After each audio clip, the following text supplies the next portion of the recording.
congratulations. We're talking about the new record. How good does it feel to be talking about this record? Well, it has, I don't think it's really sunk in that much, yeah. Because we've been working a lot right up until, for the last year, we finished the record. We were like halfway through the record this time last year. I came back from New York, and then all that stuff happened, and found myself, in jail, and then back in a detox, and from then onwards, it's been quite a trip, really. Does it? When you finish a record, how long does it take for you to kind of get some distance and really kind of be able to kind of evaluate it? Does it take a while? I've said this before, and it sounds kind of cliched, I guess, but to me, it's like, I paint a lot as well. I have painted a lot in the past, and something I want to start doing again. And when you finish a painting, it's kind of not yours anymore. You've finished it, and you hand it over to be judged, or whatever you want to call it, and for other people to enjoy it, and or hate, or whatever. But create some kind of reaction or emotion in people. And I think it's the same thing with a record. I feel like once we've finished it, I love singing, I love to sing, and the sad thing about making a record, spending nearly 15 months making it or something, I'm only actually singing for probably like about a week in total, like in time. And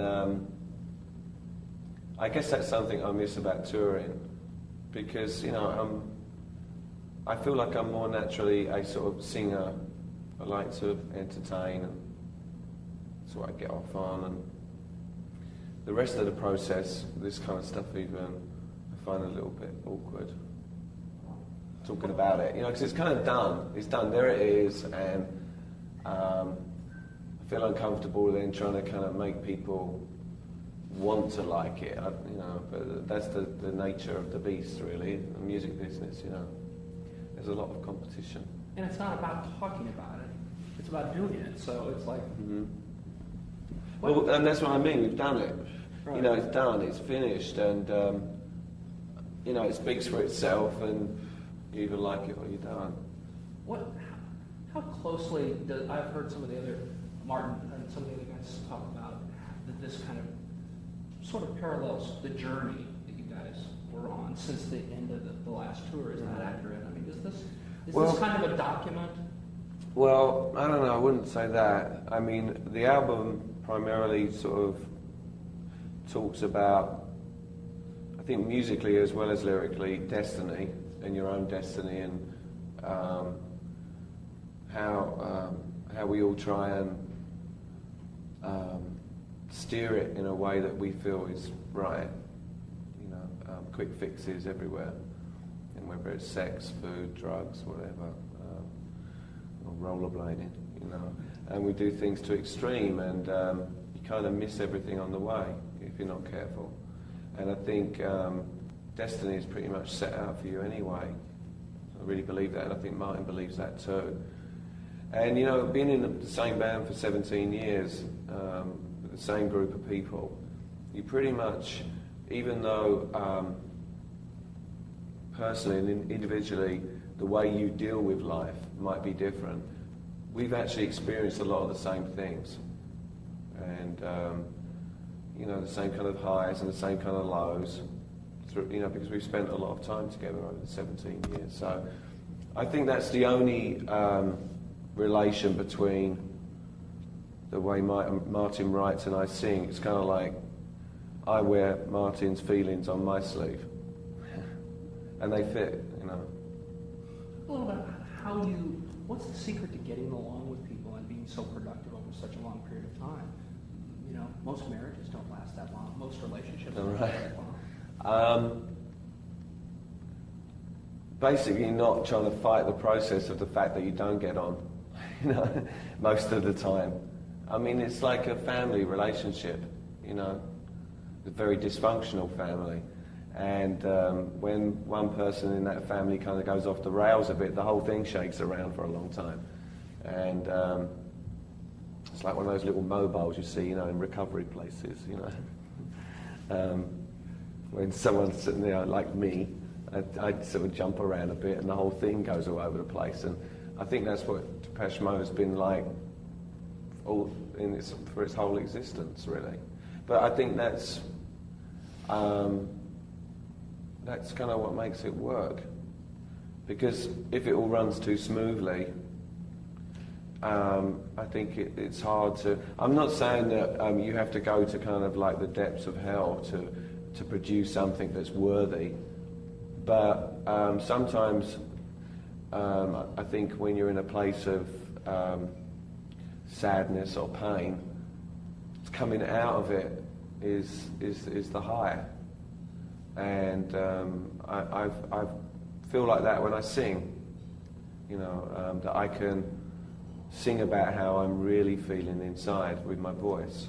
That's how I can express how I feel. Talk a little bit about the vocals. We were talking earlier before rolling. I just think the vocals are outstanding, really strong on this record. And talk a little bit about the vocal coach that you worked with. You alluded to that earlier. You never had a vocal. Have you had a vocal coach before? I did years and years ago, in about 1979, 80, something like that, and it was around the same time.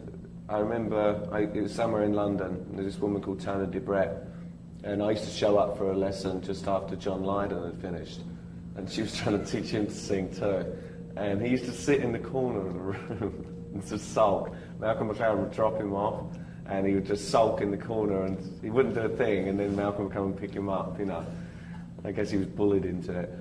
And I felt a bit like that, and I got a bit scared that this woman was trying to turn me into something that I wasn't, or change the character of the way I sung. And singing like rock and roll music is very different to operatic kind of training and stuff. But there's a lot of stuff that you learn from these people that helps in every way, just about breathing. And singing's all about breathing and blowing air, Well, what happened was we got about halfway through the record and we were doing trying to do vocals. We spent 6 weeks in New York or something, and I only managed to complete one song. I was pretty sick at the time, and just finding everything really hard. Just to kind of sit on the stool and sing was hard. And the only song I sang was Sister at Night, which I actually really liked the vocal, and it kind of set a precedent for the rest of the record. And everybody really liked what I did, but I couldn't do anything else. I'd exhausted myself just doing one song. I know it sounds pretty pathetic, but I wasn't very well. And so it was suggested that I go back to LA and try and get my shit together and work with a vocal coach, which I, resisted at first and just kind of felt like everybody was ganging up on me as usual. But I knew that I needed some kind of discipline and order in my life. And so I came back to LA and did completely the opposite for a bit and died for a little while, and then came back and got into it, with the help of a lot of people, and a lot of encouragement from other people like myself, and had the same problems with drugs and stuff, and they helped me to kind of make that transition into real life again. So I would go and see Evelyn. In my day, I was actually living in a sober living place, which you have a curfew at night and stuff like that, and with a lot of other friends. I'm going to see some of them tonight, which I'm looking forward to. And I'd go out and see Evelyn for 3 or 4 hours a day and work with her at the piano on the songs that I couldn't sing before. And gradually, after a few weeks, I was singing really well, and I couldn't even deny it myself that I felt good as well, So. And that was then, and this is now. So, it was... the lesson I learned was that you never stop learning, and it's something I probably should have done a long time ago. Is Evelyn going to be there tonight? I'm afraid not, no. No. She's out of town, no. And she's really sad that she's missed it, but she doesn't get back, I don't think, till Sunday. Tell me a little bit about tonight's event? What we're going to see? We're going to be there, Claire. What? Well, it's a party, and we've done a similar thing in London for the record, like a record release party, and there's going to be quite a lot of fans there that have won tickets through various radio stations and stuff, and also a lot of friends and guests, and I guess altogether, like, I don't know, like 1,500, 2,000 people or something like that. So it'd be some party, and there's DJs and all that kind of stuff, and lots of strange-looking people walking around, and for people who are coming, this is their only chance to see you guys in these states this year, right? well, we're going to actually, we play like 5 songs as well, 1 old song and 4 songs from the record. And it's fun doing it, you know. I'm really looking forward to it. Tell me a little bit about Martin has talked about how close you guys came from the band. I'm not happy about doing this right now. How happy are you to be? You're gonna perform these guys tonight. How good do you feel? I mean, you look great. You look like you're really. Thanks.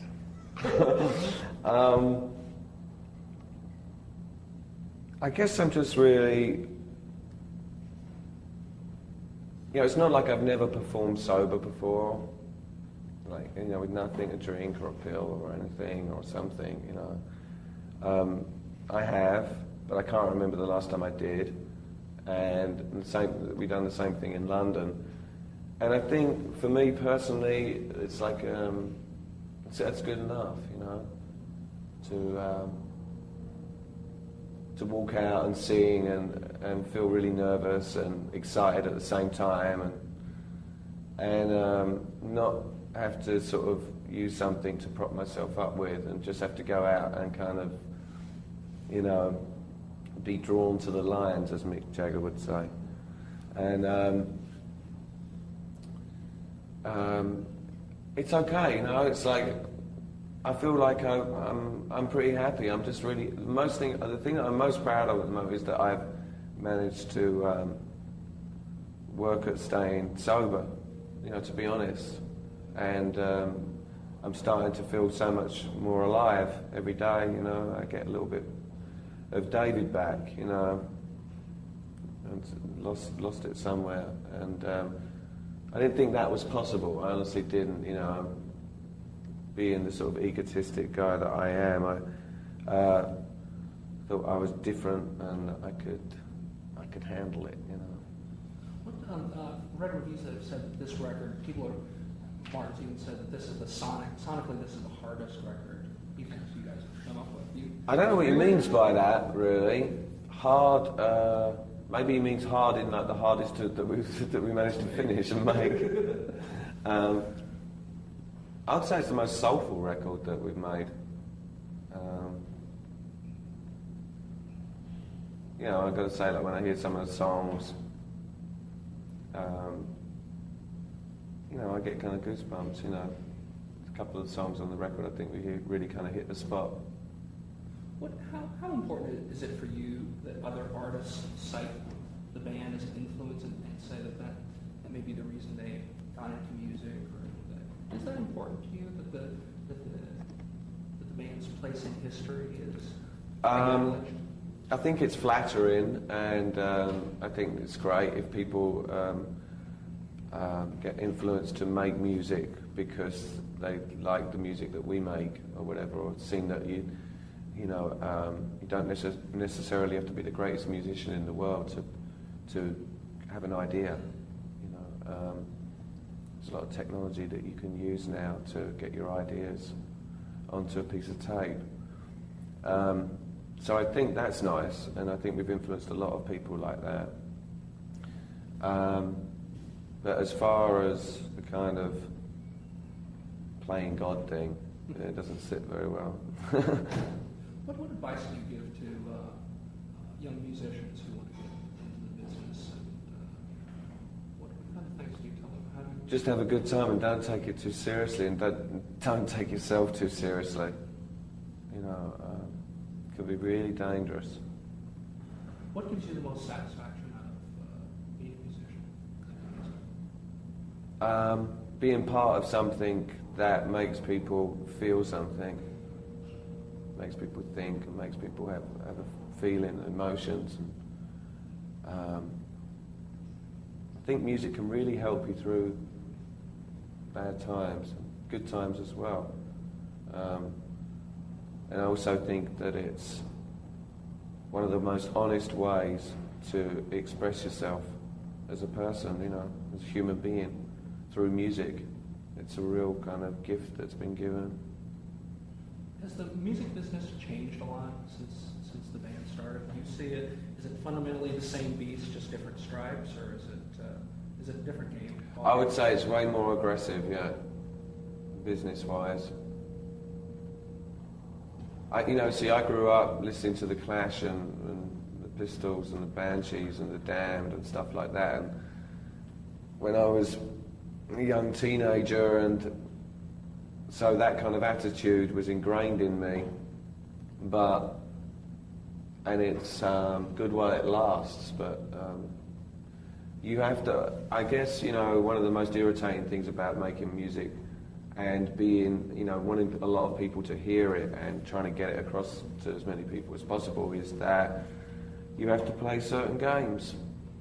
And sometimes it doesn't feel so good, But I'd rather people were listening to us than the Spice Girls. Sorry. Last question. What are the plans for the rest of the year? I'm going back to New York and just being for a while. I'm looking forward to going back home and, just slowly slip into life again and be part of life and hang out with my friends and stuff like that. Finding more, David. Thanks very much. Cheers.